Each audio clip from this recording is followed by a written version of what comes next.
দ্বিতীয়বার হোয়াইট হাউসের মসনদে বসার পর একের পর এক নির্বাহী ক্ষমতার অপব্যবহারের অভিযোগ উঠেছে প্রেসিডেন্ট ট্রাম্পের বিরুদ্ধে।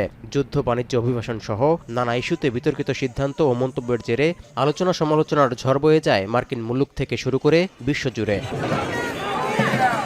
সাম্প্রতিক এক জরিপের তথ্য বলছে, যুক্তরাষ্ট্রে ট্রাম্পের জনপ্রিয়তা কমে নেমে এসেছে 30% ঘরে। ক্ষমতাচ্যুত করার দাবি তুলে কয়েকদিন পর পর ট্রাম্প বিরোধী বিক্ষোভে রাস্তায় নামছেন লাখ লাখ জনগণ। ইরানে হামলার জেরে যা আরও জোরালো হয়। এবার নড়েচড়ে বসেছেন ডেমোক্রেট সহ অন্যান্য বিরোধী শিবিরের আইন প্রণেতারাও। অবিলম্বে ট্রাম্পকে অভিশংসন এবং সংবিধানের 25তম সংশোধনের আওতায় ক্ষমতাচ্যুত করতে মন্ত্রিসভার প্রতি আহ্বানও জানিয়েছেন তারা। 1909 সালের পর দীর্ঘ ইতিহাসে এই প্রথম কোনো ক্ষমতাসীন প্রেসিডেন্টের বিরুদ্ধে এমন কঠোর অবস্থানে দেশটির প্রভাবশালী আইন প্রণেতারা।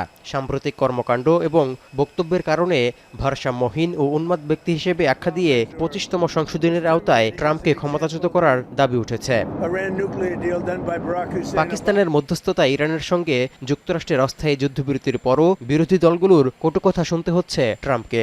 এমন পরিস্থিতির মধ্যে মার্কিন সংবিধানের 25তম সংশোধনের আওতায় ক্ষমতাচ্যুত করার দাবি উঠলেও বাস্তবায়ন প্রক্রিয়ায় রয়েছে জটিলতা। কারণ উল্লেখিত বিধি অনুযায়ী ট্রাম্পকে অপসারণ করতে হলে মন্ত্রিসভার সংখ্যাগরিষ্ঠ সদস্য এবং ভাইস প্রেসিডেন্ট জেডি ভ্যান্সের সমর্থন বাধ্যতামূলক।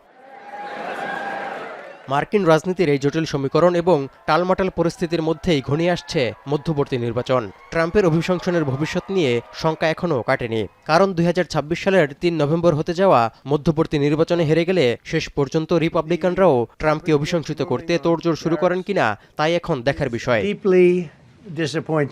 তৌহিদুর রহমান, এখন বিশ্ব।